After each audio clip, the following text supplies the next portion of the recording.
mayor of Long Branch, Adam Snyder, who's with me, and he's already had thank you.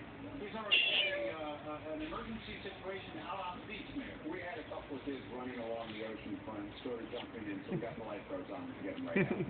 You were scared. I mean, you were worried. Well, you worry about it because, you know, the one thing you don't want is for people to be stupid, and unfortunately you can't control that. Kind of like I got something in front of the camera. Just like that.